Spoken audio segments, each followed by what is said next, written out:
मंगेश शिंदे, मानी गवार, उमाकांत गवार, नंदकुमार गवार, पांडुरंग चव्हाण, अतुल साखळे, कुमार साखळे, रमाकांत गवार, तसेच किरणभाई चव्हाण यांचा सर्व मित्रमंडळ, किरणभाई चव्हाण 12, किरणभाई चव्हाण यांचं सर्व मित्रमंडळ आपल्या पक्षात प्रवेश करत आहे.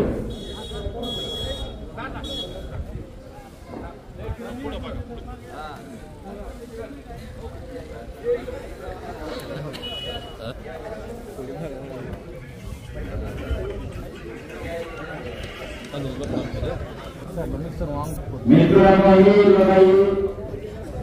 साधन सोडून नाही तर मी भूताच नाही त्या माणसाला आज आपल्याला प्रवेश करीत आहे.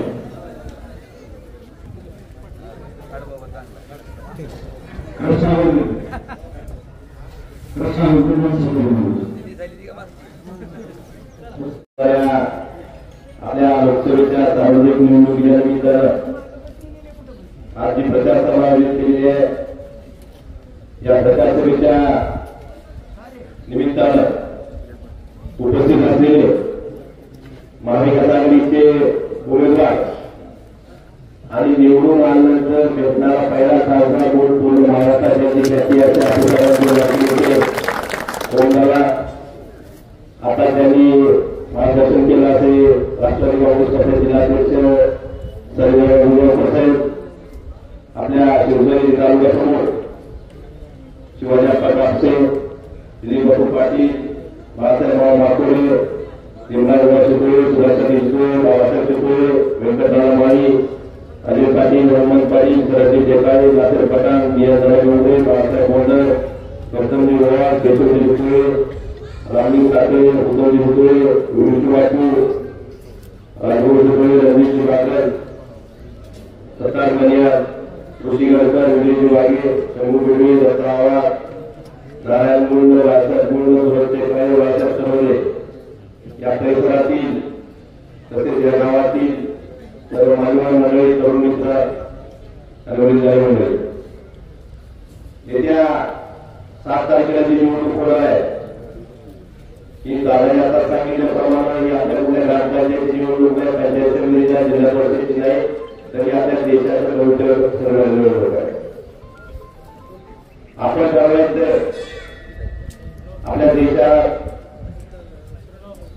आपण जर योग्य निर्णय नाही घेतला तर कदाचित आपल्या देशाची ही शेवटची निवडणूक असते. यानंतर निवडणूक होणं हे रशियासारख्या कागदावरच्या निवडणुका होऊ शकतात. त्यामुळे सगळ्यात महत्वाची आपले गाव पातळीवरचे काही मतभेद असतील हे बाजूला सारून आपल्याला एका बाजूला मोदी आहे आणि दुसऱ्या बाजूला आपल्या देशाची लोकशाही आहे, आपल्या देशाचं संविधान आहे. त्या दोन्हीपैकी एकच निवडायचं आहे. आपल्याला मोदी हवे की आपल्या देशाची लोकशाही हवी, लोकशाही संविधान आपल्या देशाचं संविधान हवं डॉक्टर बाबासाहेब आंबेडकरांनी आपल्याला दिलेलं हे आपण ठरवलं पाहिजे. 10 वर्षापूर्वी आपल्याला सगळ्यांनाच माहित आहे की कोणती आश्वासने सत्तेत आले होते.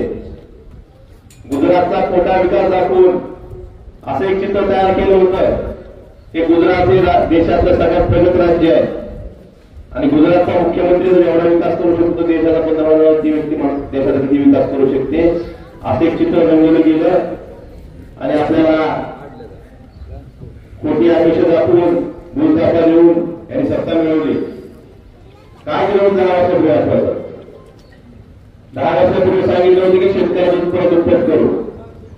10 वर्षापूर्वी सांगितलं गेलं की दरवर्षी 2 कोटी लोकांना बेरोजगारांना भरपाई देऊ. 10 वर्षापूर्वी सांगितलं गेलं की फक्त प्रत्येकाच्या खात्यात 15 लाख रुपये जमा करू. 10 वर्षापूर्वी सांगितलं गेलं की महागाई कमी करू. झाली का यापैकी एखादी गोष्ट? आता भारतीय बाबा सांगत होते कोकण आहे, घरकुल नाही. 10 वर्षापूर्वी हे आश्वासन होतं की 2022 पर्यंत प्रत्येकाला पक्की घरं देऊ. आता नागाव फुटत झालं बोलायचं झालं तर 300 घरकुलाची यादी आहे. भारतीय बाबा सांगितले 300 लोक जे बेघर आहेत त्यांना पक्की घरं आहेत अशा लोकांची यादी आहे. त्या लोकांना 2022 पर्यंत पट्टी गरजेचं आश्वासन होतं. आता 2024 आहे, दीड झालं, ते जुलै 2016 उदाहरण आहे. त्यामुळे अशी खोटी आश्वासनं देऊन सत्ता मिळवली गेली. पण काय झालं 10 वर्षात हेही आपण विचार केला पाहिजे. 10 वर्षापूर्वी ज्यावेळेस आपण शेतीतच बोलू, 10 वर्षापूर्वी डीएपीचं मोठं 450 रुपयाला होतं, आज किती रुपयाला? 1600. 10 वर्षापूर्वी एक एकर नांगराचं मूल्य ट्रॅक्टरला किती रुपये होता, आज किती रुपये घेतो? 10 वर्षापूर्वी किती होतं? 800 रुपये. किती पट झालं? किती पट? हे दुप्पट होते ना, तिप्पट केलं. 10 वर्षापूर्वी आपल्याला सोयाबीनचा एखादा कट्टा जर भेटून घ्यायचा असल्या मशिनवाल्याकडून तर किती रुपये होतो तुम्हाला? 60 रुपयाला. आज किती रुपये देतं? 120. दुप्पट झालं. झालं की दुप्पट. आपण ऐकलं होतं की उत्पन्न दुप्पट करू, पण मोदींनी काय केलं? आपलं उत्पादन खरं दुप्पट केला. आणि 10 वर्षापूर्वी 4,500, आज 4,500. कशामुळे 11,000 रुपयाचं सोयाबीन 4,000 का आलं? त्याच्यावरची कारण काय? कितीतरी लाख टन त्यांनी तेल आयात केलं. पण तेल आयात केलं आपण समजू शकतो, पण सोयाबीनचे आंतरराष्ट्रीय बाजारात 5 ज्या गोष्टी होतात ती सोयाबीन करून निघणार डीओसी माणसाला खायला लागते, कोंबड्याला खायला लागते, कोंबड्या खातात. डीओसी आयात केली म्हणजे याला माणसापेक्षा कोंबड्याची जास्त काळजी आहे. कोंबड्याची म्हणजे कोंबडा पोल्ट्री उत्पादक, पोल्ट्रीवाले जे मोठे उद्योगपती आहेत ह्याची काळजी जास्त आहे. त्यांच्या घरावाखाली येऊन त्या सरकारनं, केंद्र सरकारने निर्णय घेतला की सोयाबीन आयात करायची. त्यामुळे आपल्या सोयाबीनचे भाव 11,000 4,000 वाढले. 3 वर्ष सोयाबीन कशा प्रकार आहेत का नाही? अजून आज भाव वाढेल, उद्या भाव वाढेल, या आशेनं शेतकऱ्यांनी घरामध्ये ठेवले. त्या सोयाबीनची पिटी वेळेली गेली तरी मी पाहता वाढत नाही. आणि एवढं म्हणजे काय म्हणते, ते 10 वर्षाचं काम म्हणजे आमचं येतो आम्ही केलेलं पिक्चर आधी. म्हणजे याचा पिक्चर काय? आमचा हा पिक्चर आहे का? आपण वेदांत फॉस्फॉरसारख्याबद्दल बघतोय, जे चांगलं हवं ते सगळं गुजरातला पाहिजे असतं. म्हणजे वेदांत फॉस्फॉर वर्ल्ड कपची फायनल सुद्धा गुजरातला पाहिजे. पण तुम्हाला सगळ्यांना विचारायचंय, पंतप्रधान पीक विमा योजना ही स्वतःच्या नावाची योजना आहे, ही स्वतःच्या गुजरात राज्यात का नाही? त्याचा आपण कधी विचार केलाय का? ही व्यापारी लोक गुजरातची, त्यांना माहिती आहे कुठली फायद्याची गोष्ट आहे, कुठली तोट्याची गोष्ट आहे. त्यामुळे त्यांनी गुजरातमध्ये स्वतःच्या नावाची पंतप्रधान पीक विमा योजना लागू केली नाही. पीक विमा योजना बघतोय, 20चा पीक विमा मिळाला नाही मिळाला, 21चा नाही, 22चा नाही, 23चा आग्रह दिलाय. 4-4 वर्ष जर पीक विमा मिळत नसेल तर पीक विमा कशाला योजना? ही योजना कोणासाठी आहे? शेतकऱ्यांसाठी आहे का कंपन्यांसाठी आहे? हा विचार केला पाहिजे आपण. महाराष्ट्रात यावर्षी जवळपास 8,000 कोटी रुपये पीक विम्याच्या माध्यमातून कंपन्यांना हप्ता गेलाय. त्याने आग्रह किती दिलाय? 2200 कोटी रुपये. बाकीचे 5,500-6,000 कोटी रुपये कोणाच्या कशात गेले? तुम्हाला माहित आहे का? आपण 1 रुपया पीक विमा भरतो किंवा मागच्या वर्षात 800 रुपये भरले होते पीक विम्याचे. एका हेक्टर आपण जर सोयाबीनचा हप्ता भरला, 1 हेक्टरचा विमा भरला, तर कंपनीला सरकार, राज्य सरकार, केंद्र सरकार म्हणून आपल्या 1 हेक्टरवर किती रुपये हप्ता भरतो माहित आहे का? किती रुपये भरतो सांगा? माहित आहे तुम्हाला? 1 हेक्टरला कंपनीला मागच्या वर्षी 2022चा पीक विम्याचा हप्ता किती होता? आपल्या जिल्ह्याचा किती होता सांगा? 16,000, 15-16,000 रुपये हप्ता होता. 15-16,000 रुपये शेतकऱ्याचा हिस्सा, केंद्र सरकारचा हिस्सा आणि राज्य सरकारचा हिस्सा म्हणून कंपनीला हप्ता जातो. मला आपल्याला प्रश्न विचारायचा आहे, पंतप्रधान पीक विमा योजना लागू झाल्यापासून सरसकट 15,000च्या पुढे हेक्टरी आपल्याला तरी विमा मिळाला का? मिळाला का? मग जर पैसे तुम्ही 15,000 रुपये कंपनीला द्यायचे आणि पुन्हा 6,000 दे, 4,000 दे, सुप्रीम कोर्टाचा, हायकोर्टाचा, राज्यस्तरीय तक्रार निवारण समिती, शेतकऱ्यांनी इंटिमेशन द्या, इंटिमेशन दिल्यावर परत ते 15,000 पण जवळ आलेली पोरं परत पैसे मागणार टक्केवारी मिळवण्यासाठी, होतं की नाही? मग ह्या सगळ्या गोष्टी करण्यापेक्षा जे पैसे तुम्ही कंपनीला देता आमच्या नावावर, तेच पैसे ते शेतकऱ्याला द्यायचं काय अडचण आहे? काय अडचण आहे का सरकारला शेतकऱ्याला द्यायला? अडचण आहे ना? एक अडचण आहे. या विमा कंपन्या भारतीय जनता पार्टीला इलेक्ट्रॉन बॉन्ड देऊ शकतात, फक्त शेतकरी इलेक्ट्रॉन बॉन्ड देऊ शकत नाही. लक्षात आलं का मला काय म्हणायचं? हजारो कोटी रुपयाचे इलेक्ट्रॉन बॉन्ड आता सुप्रीम कोर्टाच्या आदेशामुळे आपल्याला लक्षात आले की हे जे माहिती अधिकाराच्या बाहेर ठेवले होते, ही कंपन्या इलेक्ट्रॉन बॉन्ड भारतीय जनता पार्टीला किती मोठ्या मोठ्या कंपन्यांनी दिले आणि का दिले हेही सगळ्याला माहिती आहे. आपल्याला आपलं गाव ऊस उत्पादक शेतकऱ्यांचं गाव आहे, खूप मोठ्या प्रमाणात ऊस उत्पादक शेतकरी आहेत. तुम्हाला माहित आहे का साखरेची निर्यात बंदी आहे? राज्यात परदेशात साखरेची भाव किती आहे? 70 रुपये किलो साखरेची भाव आहे. मग साखर खायला किती लागते? साखर खायला 100 किलो साखर उत्पादन करण्यासाठी साखर खायला लागत नाही. एक 5-10% साखर फक्त खायला लागते. बाकी साखर कशाला लागते? कोल्ड्रिंक, आईस्क्रीम, चॉकलेट, बिस्किट, हे काय जीवनावश्यक वस्तू आहेत का? त्याच्या आधी पण लिहिलेली साखर असायची. अजून सरकारमध्ये वाटलं सर्वसामान्य साखर आपला सोडून करत द्यायची, तर तेवढ्या लिहिलेचा फरक व्हावा. तेवढी साखर गोरगरिबांना सर्वसामान्य माणसाला रेशनवर द्यावी. पण सरकारला काळजी कुणाची आहे? आईस्क्रीम उत्पादकांची, बिस्किट उत्पादकांची, बिटाऱ्यासारख्या कंपन्यांची, ज्या चॉकलेट उत्पादक करतात, कोका-कोला सारख्या ज्या कोल्ड्रिंक उत्पादक कंपन्या आहेत, त्यांची काळजी सरकारला जास्त आहे.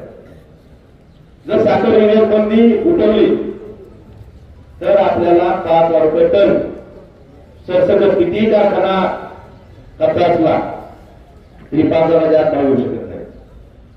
हे 5 पोलाचं त्या पोलाचं घेतलं पाहिजे. सांगण्यासारख्या बऱ्याच गोष्टी आहेत. आरटी सारखा कायदा तुम्हाला माहिती आहे? आरटी राष्ट्रीय एज्युकेशन कायद्यानुसार गोरगरीब जे लोक आहेत त्यांच्या विद्यार्थ्यांना ज्या इंग्लिश मिडियम शाळा आहेत त्या ठिकाणी ऍडमिशन मिळत होते. पुण्या सरकारनं वयोमानाला म्हणजे आरटीचं तुम्ही शिक्षण समितीच्या अध्यक्ष होतो, त्यांनी काय बदल केला? ज्या इंग्लिश मिडियम शाळांमध्ये गोरगरिबांना ऍडमिशन मिळत नव्हती, फीस भरायची त्यांची क्षमता नव्हती, अशा ठिकाणी काही जागा राखीव होत्या आणि त्या आरटी मधून त्या ठिकाणी त्या मुलांना, गरीब मुलांना प्रवेश मिळत होता. सरकारनं यात बदल केला आणि यात काय केलं? ज्या जिल्हा परिषद शाळा आहेत, नगरपालिका शाळा आहेत, त्यांना त्या ठिकाणी फक्त आरटीतून प्रवेश. असं गेलं जिल्हा परिषद त्या पुढे कुठे पैसे लागतात का? म्हणजे सर्वसामान्यांची लेकरं, बहुजनांची लेकरं शिकू नये त्या सरकारचा धोरण आहे. समूह शाळा, 20% संख्येच्या आतल्या शाळा बंद करणे, हे जी धोरण आहे ती शिक्षण म्हणजे शिक्षणाचं प्रमाण कमी व्हावं, बहुजनांची लेकरं शिकू नये, अशिक्षित राहावी, हा आमचा उद्देश आहे. आपण हा समजून घेतला पाहिजे. सांगण्यासारख्या बऱ्याच गोष्टी आहेत, खासदार साहेब आपल्याला बोलतीलच, पण काही लोक विकासाच्या नावावर गप्पा मारतात. आम्ही विकासासाठी भाजपमध्ये गेलो, त्यानंतर भाजप विकास कमी करण्यावर परत राष्ट्रवादीत गेलो. त्या लोकांना अधिकार आहे का? उद्धव बाळासाहेब ठाकरे ज्यावेळेस मुख्यमंत्री होते त्यावेळेस आपल्या तालुक्याला, आपल्या मतदारसंघाला जी कामं मंजूर झाली होती त्या कामाला स्थगिती देणाऱ्यांना विकासाच्या बाबतीत बोलण्याचा अधिकार आहे का? तरी एका प्रश्नाचं उत्तर द्यावं. त्याही नाव आहे त्यांना की उद्धव ठाकरे साहेबांच्या काळातल्या, महाविकास आघाडी सरकारच्या काळातल्या कामांना ज्यावेळेस शिंदे फडणवीस सरकार आलं त्या सरकारनं कामांना स्थगिती का दिली याचं उत्तर देऊन पण विकासाच्या बाबतीत गप्पा मारा. आपल्या गावाच्या बाबतीत सांगायला झालं तर आपण जो विकास केलाय, आपण आता इथे सभा घेतोय, या ठिकाणी आपल्या सगळ्यांच्या गावकऱ्यांच्या सगळ्यांच्या मागणीनुसार 20 लाख रुपये आमदारांनी दिला आणि या ठिकाणी मोठा सभागृह पूर्ण होणार आहे, हे पण आपल्याला सांगायचंय. त्यानंतर आपण जवळपास गावामध्ये 1.5 कोटीच्या आसपास 95 पादनगरी योजनेतून सिमेंट रस्ते असतील, शेत रस्ते असतील पूर्ण केले. मातोश्री मधून 2 रस्ते जवळपास 48 लाखाचे हे रस्ते पूर्ण केले. आपल्या नायगाव आणि पारळी मधला जो पूल होता, नदीवरला मोठा पूल, जवळपास 3 कोटी रुपये त्याला मंजूर करून आपल्या सरकारच्या काळात काम चालू आहे. त्यामुळं आपण तांदावस्तीमधून बिलगोला जर बसलं 10 लाख रुपये, काय काय नगर बसलं 3 लाख रुपये आणि सगळ्यात महत्वाचं लाईटची अडचण. खासदार साहेब आरडीएसचे अध्यक्ष आहेत, त्यांनी आरडीएस मधून आपल्या गावासाठी नागावसाठी स्वतंत्र असं सबस्टेशन मंजूर केलंय, तेही लवकरच काम चालू होईल. आपण ज्यावेळेस आम्ही आमदार झालो, दादा खासदार झाले, त्यावेळेस जिल्हा नियोजन समितीमध्ये घरात पाण्यात उतरले होते. डीपी साठी फक्त दरवर्षी 1.5 ते 2 कोटी रुपये तरतूद ही पूर्ण जिल्ह्यासाठी असायची. आपण ती तरतूद वाढवून 18 कोटीवर नेली आणि त्यातून काय झालं आपल्या रायगडसाठी सांगतो. आपण मागच्या वर्षी 4 डेप्या मंजूर केल्या, त्याची कामं पूर्ण झाली. ह्या वर्षी त्या जिल्हा नियोजन समितीतून 7 डेप्या जातात, 11 डेप्या रायगडमध्ये मंजूर केल्या जातात जिल्हा नियोजन समिती. एक लिंक लाईनचा विषय आहे, लिंक लाईनचं काम झालं तुमचं, ते आपण डीपीडीतून मंजूर केलं. त्यामुळे कामं करताना विकासाच्या बाबतीत ज्याने स्थगित दिली त्यांना विकासावर बोलण्याचा अधिकार नाही, हे आपण स्पष्टपणे सांगितलं पाहिजे. आपल्याला सांगण्यासारख्या बऱ्याच गोष्टी आहेत, खासदार साहेब आपल्याला बोलतीलच, परंतु मला एकच सांगायचंय, आपल्याला सर्वसामान्य शेतकऱ्यांना ज्यांनी आपल्या अनाथमाती घालवली, आपल्या बेरोजगार तरुणांना ज्यांनी रोजगार मिळवून घेतले, आपले जे विविध प्रश्न असतील समाजात मराठा ओबीसी ज्यांनी वाद घालून दिले, अशा लोकांच्या पाठीशी राहायचं का? जे लोकशाही मानतात, जे संविधान मानतात, अशा लोकांच्या पाठीशी राहायचं आपण ठरवलं पाहिजे. ही जर निवडणूक आपण सिरियसली घेतली नाही तर निश्चितच मान पाण्याच्या सांगितल्याप्रमाणे ही कदाचित आपल्या देशाची शेवटची निवडणूक असेल. आपण ठरवलं पाहिजे. बाळकुमार मला कृष्णापुराचा विषय सांगितला. मी सगळ्या नागाव आणि परिसरातल्या लोकांना विचारतो, स्पष्ट बोलणारा माणूस आहे, कृष्णापुराचं पाणी आपल्याकडे येणार आहे का? सांगतो येणार नाही का? पण असंच काहीतरी कोणता बघायचं आपण हे बदलून करायचं. म्हणजे नागाव हा जो भाग आहे ना गोदावरी पर्यंत भाग, माझा नदी गोदावरी पर्यंत नदी आहे, केरळ नदी गोदावरी पर्यंत. कृष्णापुराचा भाग कुठला? आपला धुळे सोलापूर हायवे जो आहे, म्हणजे संभाजीनगरून जाणारा, त्याच्या पलीकडली बाजू ही कृष्णापुराची आहे.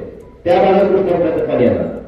आपल्याकडे गोदावरी खोरे आहे, कृष्णापुराचं पाणी आपल्याकडे कधी येत नसतं. पण असे 40 वर्ष आपल्याला काही खोटं सांगू पाणी येणार पाणी येणार, त्यामुळे आपली मतं घेतली. आपण समजून घेतलं पाहिजे खरं काय खोटं काय.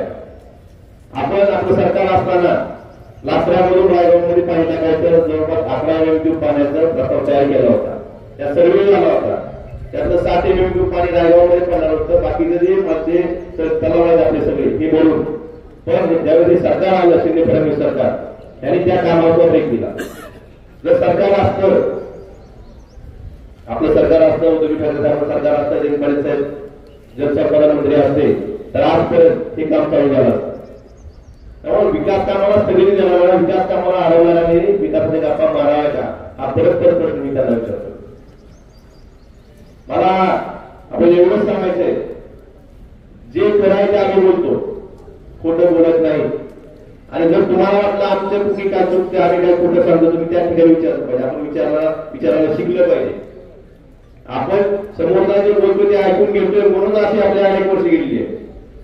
आपण त्यांना प्रश्न विचारले पाहिजे, आम्हाला प्रश्न विचारले पाहिजे. त्यामुळं येत्या 7 तारखेला ओमदानाचं चिन्ह आहे मशाल, आणि 2 मशीन आहेत. पहिल्या मशीनवर वरून 2 नंबरला मशालीच्या चिन्हासमोरचं बटन दाबायचं. मशाल कशी दिसते, आपला टॅप असते ना पाईप गरम करताना, तशा पद्धतीची मशाल आहे. मशालीच्या चिन्हासमोर बटन दाबून आता आम्ही ज्यावेळेस बाहेर फिरतो त्यावेळेस बऱ्याचदा बाहेरच्या जिल्ह्यातील लोक सुद्धा म्हणतात, तुम्ही सुद्धा तुमचे कोण मित्र नातेवाईक असतील बाहेर जिल्ह्याच्या खासदार त्यांना विचारा, खासदार त्यांना 5 वर्षात दिसतील तरी का. त्यामुळं येत्या 7 तारखेला आपण ओमदानाच्या मशाल चिन्हासमोर बटन दाबून ओमदानांना महाराष्ट्रात सगळ्यात जास्त मतांनी निवडायची आपली सगळ्यांची आहे एवढी विनंती करतो. आणि माझ्या सगळ्या वेळामधून धन्यवाद. जय हिंद, जय महाराष्ट्र. धन्यवाद. या निवडणुकीच्या अनुषंगानं या जाहीर सभेचं आयोजन आपल्या गावात केलं. या जाहीर सभेला त्यांनी आत्ताच मार्गदर्शन केलं ते या तालुक्याचे लोकप्रिय आमदार आणि मागच्या 2.5 वर्षाचं महाराष्ट्रातलं राजकारण आपण अतिशय जवळून बघतोय. या राजकारणामध्ये कुठल्याही पदाच्या आमिषाला बळी न पडता, त्या 50 कोटीच्या आमिषाला बळी न पडता प्रामाणिकपणे ज्या पक्षप्रमुखांना आपल्याला उमेदवारी दिली त्या पक्षप्रमुखाच्या पाठीशी खंबीरपणे उभे असलेले या तालुक्याचे लोकप्रिय आमदार सन्माननीय कैलासदादा पाटील साहेब, व्यासपीठावर उपस्थित असलेले जिल्हा परिषदचे माजी उपाध्यक्ष आणि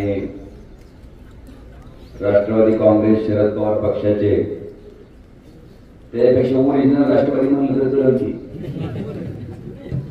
आता पक्ष विद्वान झाले ती, एक ओरिजिनल दुसरं डुप्लिकेट. ओरिजिनल राष्ट्रवादी काँग्रेस पक्षाचे जिल्हा कार्याध्यक्ष आमचे मित्र सन्माननीय संजयदादा दुर्गावकर साहेब, कळंब कृषी उत्पन्न बाजार समितीचे सभापती आणि कळंब तालुक्याचे तालुका प्रमुख, आणि त्यांच्या कार्यकाळामध्ये कळंब नगरपालिकेत सुद्धा तुम्ही जर बघितलं असेल तर जवळपास 8 ते 10 कोटीची एवढी त्यांनी कळंब नगरपालिकेची नगराध्यक्ष असताना करून ठेवली होती. नगरपालिकेचं उत्पन्न वाढवण्यासाठी प्रचंड प्रमाणात नगरपालिकेची दुकानं त्यांनी काढली होती. मला वाटते त्याच कारभाराची ही ओळख मार्केट कमिटीमध्ये सुद्धा सभापती झाल्याच्या नंतर जवळपास 2,48,00,000 रुपये जमा करायचं काम ज्या तालुका प्रमुखांनी केलं ते शिवाजी आप्पा कापसे साहेब, आदरणीय दिलीप बाबू पाटील, त्याचबरोबर आदरणीय बाळासाहेबजी माकोडे, आदरणीय लिंगराजदादा शितोळे, रणजितजी बागल, सुधाकरजी शितोळे, बालासाहेब शितोळे, व्यंकटनाना माळी, अजयजी समुद्रे, हनुमानजी पाटील, शरदजी टेकाळे, नासरजी पठाण, बी.एन. दादा डोंगरे, बाळासाहेब बोंदर, गौतमजी ओवाळ, केशवजी शितोळे, रामलिंग साखरे, उद्धवजी शितोळे, विष्णुबाबू लांबुरे, राजाभाऊ शितोळे, सत्तार मिनियार, ऋषी गडकर, विजयजी बागे, शंभूजी बिडवे, दत्ता आव्हाड, नारायणजी गुण, बाळासाहेबजी गुण, सुरेश टेकाळे, बाळासाहेब शिरोळे, राजेश्वर बाप्पा पाटील, राहिलेला गुण. आणि आज ज्यांनी प्रवेश केला ते प्रवेश करणारे सर्व ग्रामपंचायतचे सदस्य, तरुण मंडळी, बंधू आणि नेमका आता काय नॅचरल ज्ञान बंद झाला आपला, आता बघायला तर फिरायला. आता निवडणूक सरळ सरळ ठरलेली आहे. ज्या पद्मसिंह पाटील कुटुंबाला आयुष्यभर जिल्ह्याच्या विकासाला वाहून घेतलंय, आहे का नाही, आयुष्यात घेतलंय जिल्ह्याच्या विकासाला वाहून, ज्याच्यामुळे शेजारचा लाखो पुढे गेलेला दिसतंय, दाशू माग राहिलेला दिसतंय, असं पद्मसिंह पाटील कुटुंब आहे. आणि दुसऱ्या बाजूला कैलासवासी पवनराजे निंबाळकर साहेबांचं कुटुंब आहे. अशी ही लढत आहे सरळ. आता ही लढत होत असताना मला तुम्हाला प्रश्न विचारायचा आहे की पद्मसिंह पाटील काही काळ त्या ठिकाणी मंत्री म्हणून काम केलेलं आठवतंय का? लय माना बारीक घालायला तर मग आठवण नाही विसरलं गोष्टी. पवार साहेबांच्या नेतृत्वाखाली साधारणतः अंदाजे 40 वर्ष या लोकांनी या जिल्ह्याचं मंत्री म्हणून नेतृत्व केलं. त्यानंतर राणा पाटील आले. मला वाटतं वर्गात सुद्धा, शाळेत सुद्धा कवा मास्तर मॉनिटर केलं नसतं राणा पाटला. पण पवार साहेबांनी डायरेक्ट काय केलं, राज्यमंत्री. आणि तितके वर्ष मंत्री राहिल्याच्या नंतर जी लोक आता आम्हाला 2.5 वर्ष आम्ही सत्ताधारी पक्षात खासदार आमदार म्हणून काम करतोय, आम्हाला एवढे प्रश्न विचारायला लागले की काय केलं. मला त्याच मंडळींना प्रश्न आहे की अरे बाबा तू मंत्री होतास, त्या मंत्रिपदाच्या 40 वर्षाच्या कार्यकाळात तुम्ही काय केलं?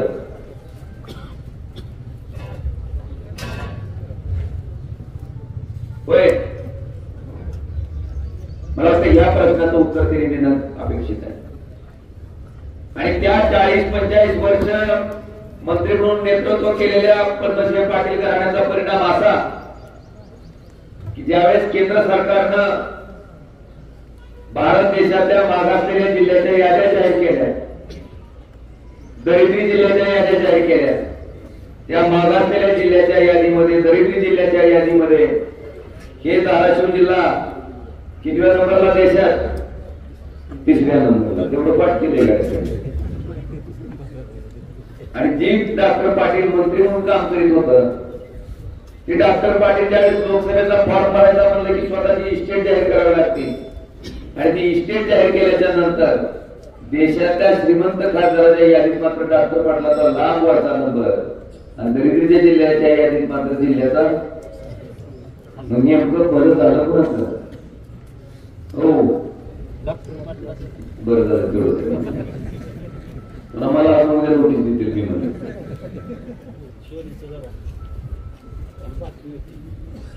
3 किलो काहीतरी 1 नंबरला सोनं कमी आहे, सगळ्याच कमी आहे सोनं. सगळ्यात महत्वाचं त्यांचं अजून नवीन नवीन येत राहते. आपल्याला काय करायचं का त्यांना लाभ वाटत नाही. ते निर्लज्जपणे पुढे येते. आता डॉक्टर पाटलाची अवस्था होती आणि अर्चनाताईनं काल इस्टेट जाहीर केल्यावरती असं लक्षात आलं की जवळपास 350 तोळ्याच्या पुढे देतो सोनं आहे. म्हणजे दाखविले लपिलेलं तेव्हाला माहिती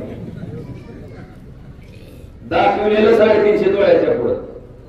वरच्या शेतकऱ्याच्या मंडळीच्या गळ्यात मला सांगा 2 पाळ्या करायच्या मंगळसूत्राच्या. त्या पाळ्या सुद्धा तुम्हाला फिरतीच्या टायमाला कुठेतरी बँकेत मला कुठेतरी गोल्ड लोन करायला टाकावं लागतं. आणि जर भाव वाढला, पैसे आले तर सुटलं, नाही सुटलं तर ते मोडलं नाही. तसंच ती आपल्या शेतकऱ्याच्या मंडळीची, स्त्रीची ही अवस्था असताना स्वतः मात्र आपल्याला उमेदवारी मिळाल्याच्या नंतर स्त्री शक्तीला उमेदवारी मिळाली, स्त्री शक्तीला उमेदवारी मिळाली. मला वाटतं त्या स्त्री शक्तीनं गोरगरीब शेतकऱ्याची मंडळी बायको कशी राहते, तिची काय परिस्थिती आहे, तिला 2 पाळ्या तरी मिळतात का? आपण 350 तोळ सोनं घेऊन हिंडता फिरवता. मला वाटतं ह्या बाबीचा विचार सुद्धा आता धाराशिवच्या जनतेनं करणं गरजेचं. 35-40 वर्ष जिल्ह्याच्या विकासाच्या बाबतीत जे योगदान त्यांनी देणं अपेक्षित होतं ते फक्त घराचं कुटुंब मोठं करण्याच्या बाबतीत त्यांचं योगदान होतं. आणि असं असताना ज्या पवार साहेबांनी 40-45 वर्ष मंत्री केलं, त्या पवार साहेबांना एका रात्रीच गद्दारी करून ही मंडळी कोणत्या बाबतीत गेली? भाजप. आणि काय चाललं म्हणून सांगितलं? काय शब्द आहे असं वाढायला हवा म्हणतो विकास.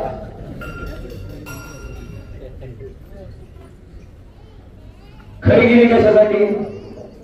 आता ही ओमराजे मी निवडून आले खासदार. आता ही 2 नंबरचा हल्लेलं गबाळ घोटपोळी बाहेर काढते काय की आता ईडीकडून जर गबाळ वाचवायचं असेल तर 6 महिने सतत दिले तिकीट नीट तिकडं 2 नंबरचं गबाळ वाचवण्यासाठी. आणि दुसरं आता काय काँग्रेसची राष्ट्रवादीची सत्ता येत नाही. आपल्याला जर मंत्री होत असेल तर भाजप. खरं कारण हे आहे. आपल्याला सांगते काय? विकास. आता मला सांग, विकासासाठी 5 वर्ष तिकडे गेलं, मग लगेच अर्चनाताई जमला नाही का विकास भाजपला? लगेच त्या पार्टीतून कुठं? चोराच्या पार्टीत. हाकलेल्या डुप्लिकेट राष्ट्रवादी, डुप्लिकेट राष्ट्रवादीच्या पार्टी. आणि परत काय कारण? विकास पकाय विकास हाय काही का?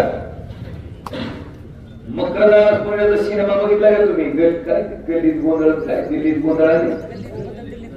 गल्लीत गोंधळ आहे का दिल्लीत? चलो मकरदास पुढे द्यावाला नवस बोलते असं आपल्या किती निवडणूक लागली असते जेव्हा तेव्हा मला आमदार सर मी उभा राहिलो तुला स्वानीची टोपी घालतो.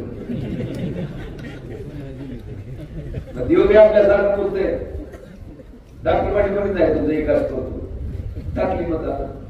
तसं देवाला व्यक्तीला आशीर्वाद झाला आमदार. आता आमदार झाल्यावर जसा हे आता सोन्याच्या टोपाची वाट बघायला आहे, तसं आपणही कशाची वाट बघायला असतो.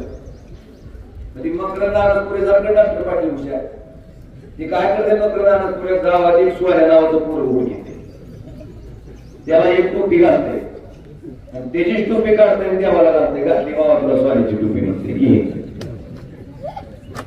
कसं आता हे दोघी वाट.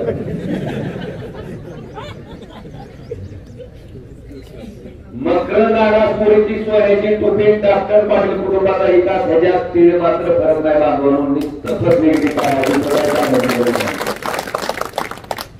आणि त्या पवार साहेबाला गद्दारी करून एका रात्री तिकडे जाणारी डॉक्टर पाटलांची नाना पाटील पुढच्या अजून लय नाव आहे तुमच्या तुम्ही घ्या. एक बाजूला ही माणसं आहेत आणि दुसऱ्या बाजूला ज्या उद्धव ठाकरेने, ज्या बाळासाहेबांनी मला एकदा आमदार एकदा खासदार केलं, तो पक्ष पुढे असताना, पक्षाचं नाव जात असताना, पक्षाचं चिन्ह जात असताना, पक्षाची सत्ता जात असताना आणि पलीकडे त्या टोक्यात गेलं तर 50 कोटी मिळत असताना त्याच्यावर लाख मारून इमानदारीनं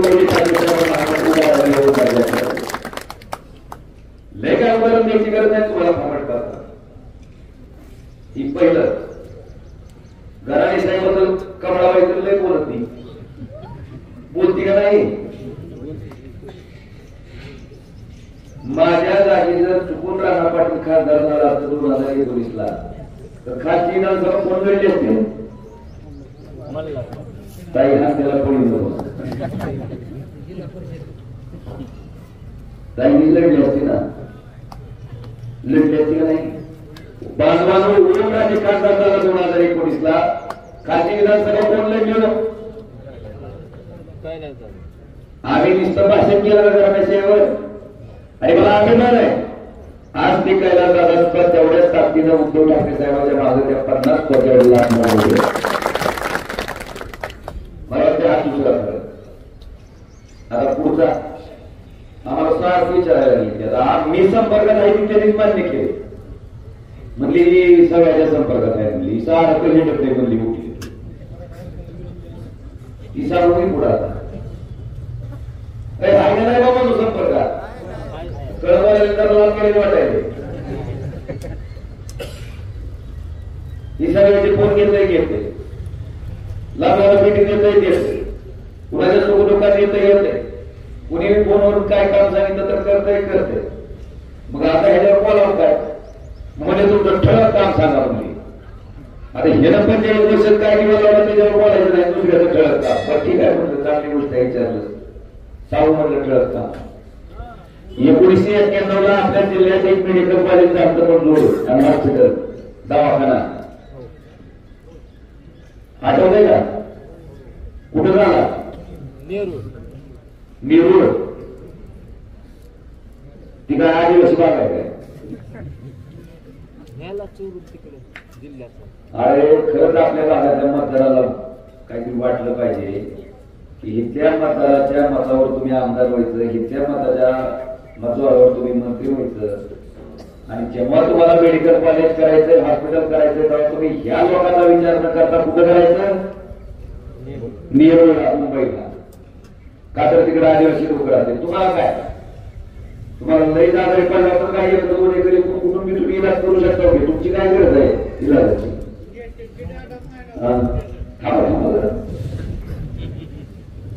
लई झाला आम्ही जोगायला जातात, नाहीतर नागपूरला जातात, नाही पाहिलं तर पुण्याला, नाहीतर सोलापूरला. तुम्हाला दवाखान्याची, हॉस्पिटलची, मेडिकल कॉलेजची गरज नाही. गरज कुठे आहे, नेरूळ नेलं तिकडं. आणि 3 मिनिटाच्या मला कॉलेज असते, तिथं मंजूर असलेलं कॉलेजचा काय पुरावा आहे का. ती शुद्ध बोललं ना का त्याला नागपूर लय शान असते, लय शानपणे येते का. आता मला सांगा, आपल्याला जमवायचंय म्हणल्यावर कोण जरा कोणाच्या तरी पान होऊन जाते का नाही. हो जाते ना बाकी टेकून, त्याला सांगायला बाकीच्या काय कुठं माहिती. तसं शासनानं काही ह्याला लावून केलं नाही मेडिकल कॉलेज. ह्याने मागणी केली असेल ना शासनाकडे की बाबा आम्हाला मेडिकल कॉलेज काढायची तुम्ही परवानगी द्या, पटते का माझं म्हणणं. मग ह्याने मागणी कुठं करायला गेले कुठं? आता मागणी जर मागणी तिथं गेल्यावर तुला काय झालं? शिवाय मंजुरी मागणी कुठे केली? नेरूळला. मग मंजुरी कुठे मिळणार? नेरूळ. मग मी त्याला काल प्रश्न विचारला की मागणी का केली नाही तू? मग मला 5 ला उत्तर देतो मला होता काल प्रेस कॉन्फरन्स घेऊन. गेलं कुठं उत्तर तिकडे काय काय देते उत्तर देते काय लबाड तर काय उत्तर देते? आणि त्याच्यात मुद्दा अनुभव काय की आम्ही त्या कॉलेजमध्ये हिस्ट्री माणसं म्हणून फुकट उपचार करतो. तुझ्या बापाचं कॉलेज आहे ते आम्हाला ट्रस्ट मध्ये तुम्हाला कुणाची होती? ते ट्रस्टी सभासदाच्या मालकीची होती. यांना कारखान्याचं संचालक मंडळ 30 ट्रस्टचं संचालक मंडळ होतं. आपल्या इथे संदीपान बापू शिंदे त्यांना ट्रस्ट मध्ये संस्थापक ट्रस्टी होते. त्यांना काढून आजीवन सदस्य डॉक्टर पाटील, आजीवन सदस्य राणा पाटील, आजीवन सदस्य मल्हार पाटील. कसं हान वाटतंय? कसं हान वाटतंय सांगलं? सगळी काढून टाकली आणि स्वतःच्या बापाच्या मालकीची प्रायव्हेट ट्रस्ट असल्यामुळे या गोरगरीब शेतकऱ्याची ट्रस्ट त्याने लुबाडली, हाणली आणि त्याच हाणलेल्या ट्रस्टवर हाणलेलं मेडिकल कॉलेज चालू केलंय आणि ती हाणलेलं आपलं आणि आपल्याला लोक काय सांगते की नवीन आलेलं पिलू.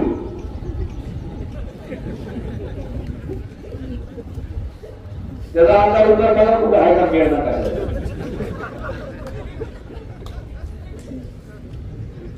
आपली अक्कल किती, आपण बोलतो किती, आपलं वय किती, आपला आकार किती. मी बारीक दिसायलो नेमका काका कोणता पुण्या कोणता ओळखू किती राहते 15-16 कोटी तर असं बोलते की 15-16 रुपयाची शर्त काढून दिली.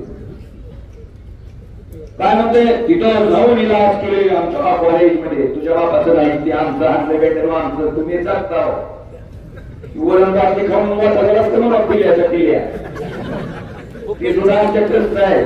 लय सांगताना सांगायचं नाही मला आम्हाला त्या पैशाचा माज बी दाखवायचा नाही मला. आम्ही नीट केलं, आम्ही नीट केलं. आता म्हणलं नीट काय केलं बघू म्हणलं.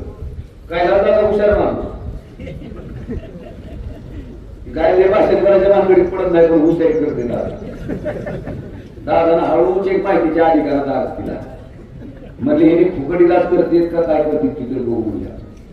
मग आम्ही राज्य सरकारकडे माहिती मागवली की त्यांना speciality hospital and research centre ह्या हॉस्पिटलनं शासनाकडनं महात्मा फुले जन आरोग्य योजना या योजनेत इलाज दवाखाना करता पैसे कोण देते? शासन देते. ह्याच्यातून काय पैसे घेतलेत का? आणि त्या माहितीच्या अधिकाराला उत्तर देताना उत्तर दिले 2012 ला 24 पेशंटवर 25 प्रकारच्या शस्त्रक्रिया किंवा थेरपी ह्याच्यासाठी 2,50,750 रुपये राज्य सरकारकडून या हॉस्पिटलला घेतली. गमत पुढे 2013 ला शरदराव 16 माणसावर 138 प्रकारच्या क्रियांची प्रतिक्रिया केल्या. आपल्या 14 खोलपिटिंग आणि या खोलपिटिंगचा खर्च म्हणून 10,13,500 रुपये घेतले. 2014 ला तर 9 माणसावर 80 का 9 माणसावर माझं म्हणाली 9 माणसं आपण गावात आहे घटी म्हणून होय बया 9 माणसाला 80 ला खोलपिटिंग केल्यावर राहील का काय ते? त्याच्यासाठी 11,32,500 रुपये घेतले. आणि ही सगळा खर्च आम्ही काढला 2012 ते 23 मध्ये. ह्या मल्हार पाटील जे आपल्याला भुषा हाणून सांगते फुकट केलं बाबानं फुकट केलं नाही. 18,23,71,248 रुपये कोणाकडून घेतले? शासनाकडून. आता मी जर पैसे शासनाकडून घ्यायचे तुम्हाला जर फुकट करायचं म्हटलं तुम्ही ज्वाळ्याला हात का नाही मला हाणावं लागेल का नाही? त्याला विचारा आणि आता ही माहितीच्या अधिकारात राज्य सरकारने दिलेली माहिती आहे, मी दिलेली नाही. त्यांनी काय केलं ह्याच्याबद्दल मला नोटीस दिली, म्हणजे ही माहितीच्या अधिकारात ओरिजिनल प्रत कलेक्टरला पाठवून दिली. आणि कलेक्टरला मी प्रश्न केला, म्हणलं ते आमची हानलेली ट्रस्ट आहे, त्या हानलेल्या ट्रस्टचा अध्यक्ष बाप आहे म्हणलं, आणि त्याचा दिन म्हणजे हॉस्पिटल चालवणारा मॅनेजमेंट त्याला पत्र कुणाला दिलंय, राणा पाटला. कॉलेज त्याच म्हणजे शाळा त्याची, हेडमास्टर त्याचा, मास्तर त्याचा, आणि त्या शाळेच्या मालकानं त्या मास्तर कडून पत्र घ्यायचं. म्हटलं त्याच्यावर संशय उपस्थित केला जाऊ शकतो, कारण त्याच्याच माणसानं त्याला पत्र दिलंय. मी शासनाला लिहून शासनाला माहितीच्या अधिकारात माहिती मागवली, अण्णा हजारेच्या माहितीच्या अधिकारात, आणि ही बांधवांवर ही यांचं उघडं पडलं. आणि त्यांचा जीव त्या ट्रस्टमध्येच आहे. राक्षसाचा जीव कसा पोटात असते तसा यांचा जीव ट्रस्टमध्ये. आणि मग कालची पत्रकार परिषद घेतली बघा, तरमळ तरमळ तरमळ तरमळ असतं बहुतेक त्याला काय वाटायला घ्यायची की ती पाटल्यावरची काय गपची बसत ताई पाटल्यावर काय करता चार चार पहिली त्याला मागायचा पण कस काय झालं म्हणून ही सगळा खरा लोक आहे. पण तुमची वृत्ती प्रवृत्ती सगळ्याला माहिती आहे, त्याच्याबद्दल फारसं काही सांगायची आवश्यकता नाही. आणि बांधवांनो मला तुम्हाला ह्याच्यातला मूळ फरक खास सांगायचा आहे की या महाराणी मेडिकल कॉलेज स्वतःच्या स्वार्थासाठी सरकारकडे मंजूर केला आणि ते मुंबईला नेलं. आणि मी असं कैलासदादा असं इथं महाविकास आघाडीची सगळी मंडळी आहेत, आम्ही आमच्या 2.5 वर्षाच्या काळात फक्त 1 वर्ष आम्हाला काम करता आलं, 1.5 वर्ष कोरोनामध्ये गेलं. त्या 1 वर्षात धाराशिवचं वैद्यकीय शासकीय महाविद्यालय आणि हॉस्पिटल मंजूर केलं, धाराशिवला केलं आणि सरकारच्या मागणीचं केलं. आमचा कुठला वाटा हिस्सा पोट हिस्सा त्याच्यात ठेवला. ही माझं ठळक काम सांगायचं जाऊ त्यांना, ठळक कामाचं पडलेलं ही पहिलं ठळक काम. दुसरं लाईटीच्या अर्ज राहिलं नाही आपल्याकडं का नाही? सीझन मध्ये तर काय परिस्थिती आहे ती माहिती आपल्याला लाईटीची. मला वाटतं ही परिस्थिती लक्षात घेऊन केंद्र सरकारच्या RDSS अंतर्गत आपण 1303,70 रुपयाची कामं, ज्याच्यामध्ये 40 नवीन सबस्टेशन, 38 ऍडिशनल पॉवर ट्रान्सफॉर्मर आणि त्या ठिकाणी 13 क्षमता वाढ केलेले ट्रान्सफॉर्मर, त्याचबरोबर या 40 नवीन सबस्टेशन पैकी 5 नवीन सबस्टेशन जे आहेत ते आपल्या कळंब तालुक्यातले आहेत. ते जवळापूर 1, नायगाव 2, खोदला 3, चोराकळी 4 आणि डोळा पिंपळगाव 5. ऍडिशनल पॉवर ट्रान्सफॉर्मर म्हणजे जुने सबस्टेशन आहेत, पण तिथं अजून एक ऍडिशनल पॉवर ट्रान्सफॉर्मर. त्यातला पहिला आहे ही 7 मंजूर केले, डिक्सळ, हासेगाव केज, खारसवाडी, वाघोली, आवडशिरपुरा, बोराळा आणि शिराळू. आणि क्षमता वाढ जिथं तुमचा 2.5चा ट्रान्सफॉर्मर असेल तर त्याची क्षमता वाढ तो 5चा करणं, 5चा असेल तर तो 10चा करणं.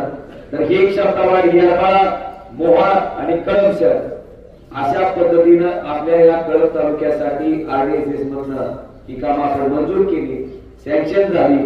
त्याचबरोबर 2250 वैयक्तिक शेतकऱ्याची DP, तुम्ही एक DP करायला म्हणजे मागची 5 वर्ष 1.5 कोटीची तरतूद 18 कोटीला दिली तरी फक्त 1000 ट्रान्सफॉर्मर आपल्याला जिल्ह्याला करता आले होते. पण या योजनेमुळे एका झटक्यातच 2250 शेतकऱ्याचे वैयक्तिक ट्रान्सफॉर्मर आपल्याला या योजनेतून मंजूर करता आले. आणि 1550 जे DP तुमचे 63 आहेत ते सुद्धा 100चा करायचा निर्णय आपण या RDSSच्या माध्यमातून घेतलाय. त्याचा अध्यक्ष खासदार आहे आणि त्या ठिकाणी या कामाला आपण मंजुरी दिलेली आहे. पैशाचंही त्या ठिकाणी वितरण झालेलं आहे. मला आपल्याला एवढंच सांगायचं आहे की हे माझं त्याला दुसरं दिसणारं ठळक काम. पुढं प्रधानमंत्री ग्राम सडक योजना 133 किलोमीटर लांबीच्या कामासाठी जवळपास 89 कोटी रुपये खर्च करून आपण 133 किलोमीटरची लांबी प्रधानमंत्री ग्राम सडक योजनेच्या माध्यमातून या ठिकाणी केलेलं आहे. आणि खासदार निधी जवळपास 56 लाख रुपये आपण कळंब तालुक्यासाठी दिले. 50 चोपड 30 चोपडची 2 कोटी 25 लक्ष रुपयाची कामं केली. जलसुविधेच्या माध्यमातून 1 कोटी 75 लाख रुपयाची कामं त्या ठिकाणी केली. आणि मला वाटतंय की का सांगायला तुम्हाला सुद्धा कंटाळा असं की काय उगाच पाण्याला लावले की बिलकामा. पण तुम्हाला काय वाटायला लागले की 5 वर्षाची अखंड निघून गेली म्हणून सांगायला ही बी केलंय. पण का सांगितलं नाही? कारण आताही 1303 कोटी असतील, दवाखान्याचे 700 कोटी रुपये असतील, मेडिकल कॉलेजचे. मला मी कैलास आम्ही 5,000 कोटी आणले म्हणून झाले की मी दिली 3-4 कोटी सहज झाले असते. होय आम्हाला म्हणता आलं असतं की 10,000 माझ्यापेक्षा जास्त म्हणता आला, 70 करता आला असतं नाही आमचा. केलं नाही का बनवालो? का तर हा पैसा कुणाचा आहे? गुरुद्वाराची जमिनी कुणाला दे राणा प्रधान तीरची की पैसे कुणाचे? कसं जनतेचे? खताच्या पोटावर जीएसटी किती आहे?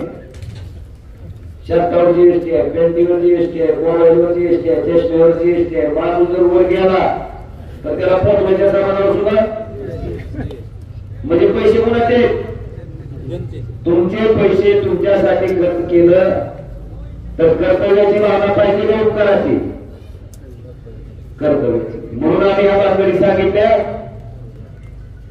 म्हणून आम्ही उपकार म्हणून केलं नाही, कर्तव्य म्हणून केलंय. आणि आता ही मंडळी आम्ही केलेल्या कामाला आमच्या संपर्काला नावं ठेवते. ही चिल्लर कामाला होते. एखादा माणूस दवाखान्यात ऍडमिट असेल, त्याचं 30,000 रुपये बिल झालं, त्याच्या खिशातच 10,000 रुपये असले तर त्याचं 20,000 रुपये बिल माफ करणं हे चिल्लर काम आहे. एखादा माणूस दवाखान्यात डिलिव्हरीसाठी गेल्याच्या नंतर त्याच्या घरची कोण मंडळी असेल, मुलगी असेल, बहीण असेल, तिला रक्ताच्या 2 बाटल्या दिलं, ह्याच्या दृष्टीनं चिल्लर काम आहे. की आता आणायला लागले घरकुल नाही. एखाद्याचं घरकुल मंजूर झाल्यावर त्याला दुसरा हप्ता न दिल्यामुळे त्या बिचाराला खोट्यात राहावं लागतंय. आपण दुसरा हप्ता दिल्याच्या नंतर ती चांगल्या घरात जाते, छप्पर त्याच्या घरावर येते. त्यांच्या दृष्टीने ही चिल्लर काम आहे. आता मला तुम्हाला विचारायचंय, सामान्य माणसाचं मन लागतंय का नाही आपल्याला? होय पाया पुढे देश पार्टी करायचं मत पाहिजे. पण तुमचं काम सांगितलं होती म्हणते ठीक आहे, चिल्लर काम आहे आमचा कार्यक्रम. ओमराजे कैलास पाटील आम्ही कोण म्हणत नाही. काम आहे ना तुझं, अडचण आहे ना तुझी, आम्ही त्याच्यातून प्रामाणिकपणे मार्ग काढून द्यायचं काम करतोय. आणि हे काम फक्त 1 दिवस नाही बांधवानो, मागच्या अखंडपणे 15 वर्ष आमचं चालू आहे. रोज चालू आहे, नित्य नियमानं चालू आहे. आम्हाला एकही माणूस एका लोकसभा मतदारसंघाचा जे आहे ती 6 आमदाराचा मतदारसंघ आहे. त्या 6 आमदाराच्या मतदारसंघातनं एकही माणूस मला म्हणू शकत नाही की दादा तुम्हाला फोन केला आणि तुम्ही फोन नाही उचलला, नाही जरी उचलला तरी तुम्ही फोन मला माघारी नाही केला, असा एकही माणूस सांगत नाही. एवढं समर्पण भावनेत आम्ही मागच्या 15 वर्षापासून अखंडपणे काम केले आणि हे चुकायले. आता त्या सामान्य माणसाचं काम झालं असेल तर तिथं आमचा प्रचार काय, ती गावावर कसं नाही लागले, ह्याला कुठं त्या ठिकाणी इथे यायला लागले. म्हणून हा सगळा प्रकार चालू आहे. पण मला खात्री आहे सामान्य माणसाचं केलेलं काम मंत्री, खासदार, मंत्री, आमदार फुटेल, पण सामान्य माणूस कधीही त्या ठिकाणी फुटत नाही. ती प्रामाणिकपणे केलेल्या कामाला नेहमी पावती देत जातो. मला वाटतं ही माझी सगळ्यात मोठी ताकद आहे. म्हणून आता हे सगळं बघितल्याच्या नंतर आता फक्त एक गोष्ट हवायची, ती दाखवून मला आहे मोबाईल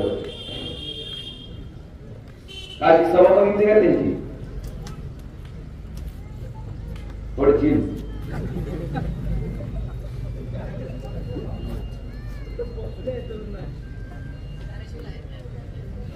ही जी माणूस बोलायची ती आपल्याला फार्म भरायची रॅली होती का? मला वाटलं काय गर्दी जमली, काय गर्दी जमली. आता तसं होतंय की आमची पती कशी जमली ती पत्ती त्यांच्याच रॅलीतला माणूस आहे. त्या हाणलेल्या गटाचा गंजा घातलाय, हाणलेल्या गटाची टोपी घातली, काय सांगत ते ऐकले हलगी वाजवायची त्याच रॅली. त्याच्या पत्रकारांना विचारल्यावर सांगायला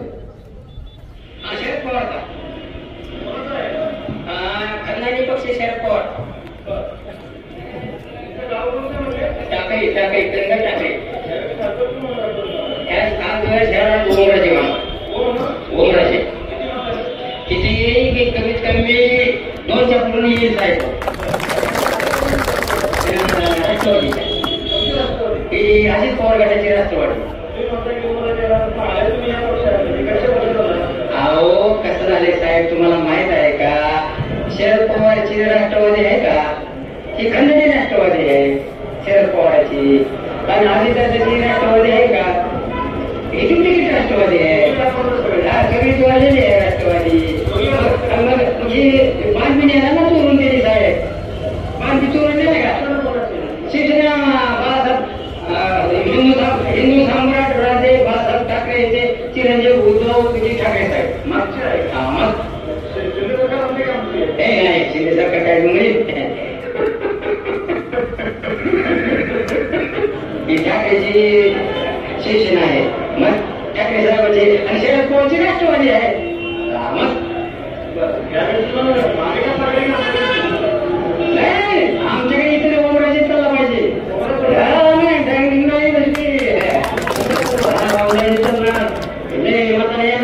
वागायची आवाजीचा साधा फोन जर केला मोटरसायकल कोण दिली तर आमचा फोन उचलता येते मोटरसायकल मग ओमराजे चालला नाही मग 500 रुपये हजेरी मान झालेली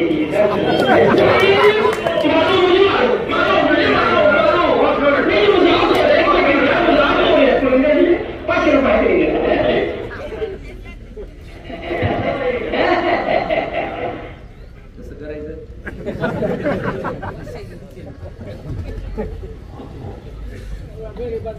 आता कसं करावं त्यांना ऐकून नाही गेलं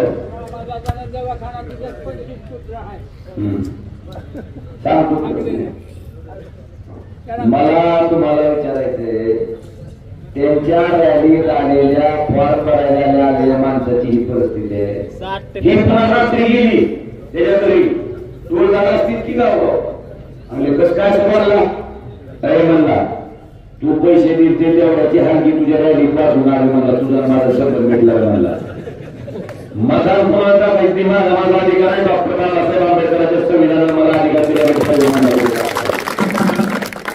तुम्ही सांगा नाही म्हणला मला बांधवान ही परिस्थिती आहे. मला आपल्या सगळ्याला सांगायचंय की आपण आधी डीपी आल्यावर लय सारखा डीपी आल्या की आपण काय करतो का लगेच कॉन्ट्रॅक्टरला बोलवून घ्यायचा याला डीपी करून टाक पुन्हा मंजुरीचं बघू का आता आपल्या माणसाने ऍक्सिडेंट झाला आपण त्याला दवाखान्यात नेतो का छोटे करून बसतो आधी काय करतो त्याच्यावर इलाज करायचा तसं डीपी झाला आधी इलाज केला डीपी दिला नाही राहणं पाहिलं तसं म्हणलं नाही ती म्हणते बिगर प्रोसिजर तर कसं काय केलं बाबा ती अजून दुसरं नागायचं शुद्ध व्हायचं आता ह्या वेळेला पाणी घ्यायचं आपल्याला उसाला घ्यायचं म्हणून आपलं करते ह्याला तर आग्रहानं तारांकित प्रश्न केला की आयडर व्हिडिओ गावासाठी लिंक लाईन सेपरेट केली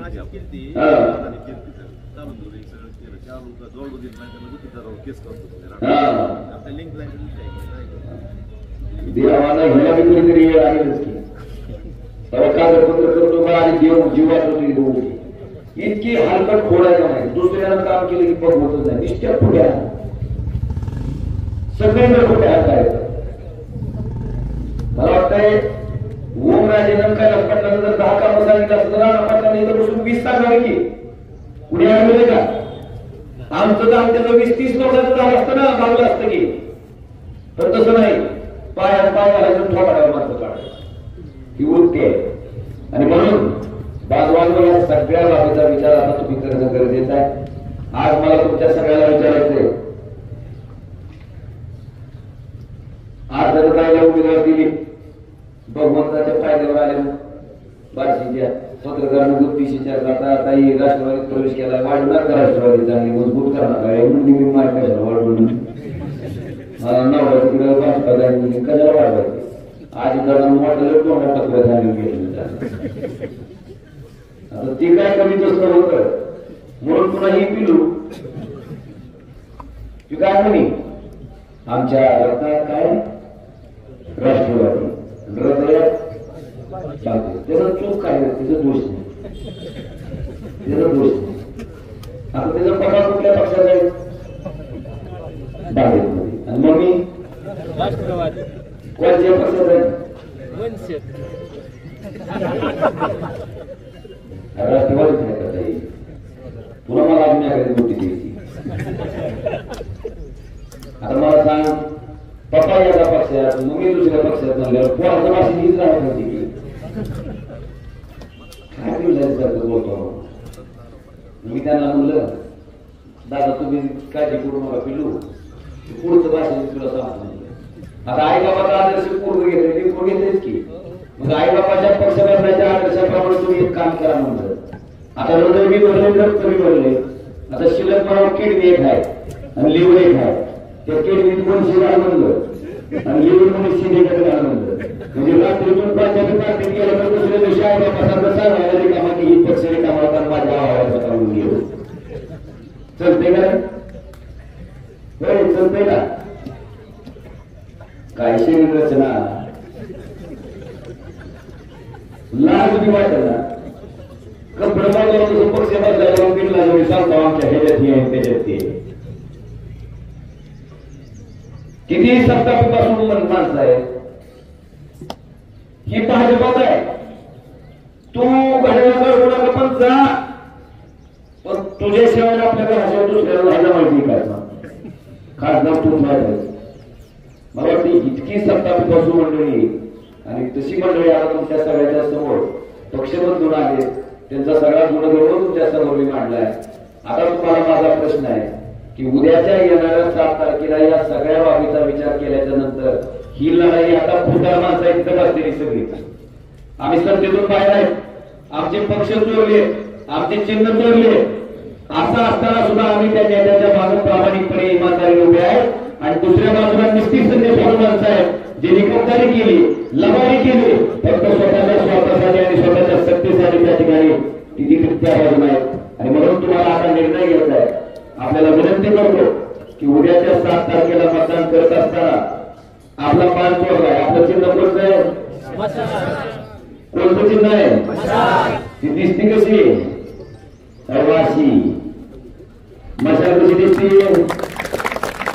आणि 2 मशनी येतात उमेदवार 31 झाल्यामुळे मशनी किती आहेत 2 तर पहिल्या मशनीवर क्रमांक 2च्या बटनाच्या समोर कोणतं चिन्ह आहे नीट बघा मतदान टाकायला गेल्यावर कुठं बाजूला लागल्याने जाऊन बटन दाबू नका थोडं शांततेत जावा नीट मशाल बघा पहिल्या मशनीवर 2 नंबरला मशाल या चिन्हाचं बटन त्या ठिकाणी आहे ते दाबल्यावर काय करायचं ते मी सांगतो बटन दाबल्यावर त्याच्या बाजूला एक मशीन ठेवली त्याच्यात त्या मशालीची चिठी तिघांनी 7 सेकंद जाऊन खाली गळून पडते का की बघायचंय का तर आता मशीनचं मतदान जसं मोजणार आहे तसंच ती चिठ्ठ्या सुद्धा मोजणार आहे ती चिठी पडण्यामध्ये ती पुरावा आहे आपण केलेलं मतदान कशाला गेलं मशिनीला गेलं उद्या मशीनीचं मतदान मोजलं चिठ्ठ्या मोजल्या तर तुला का होईल का आधी फक्त 4-5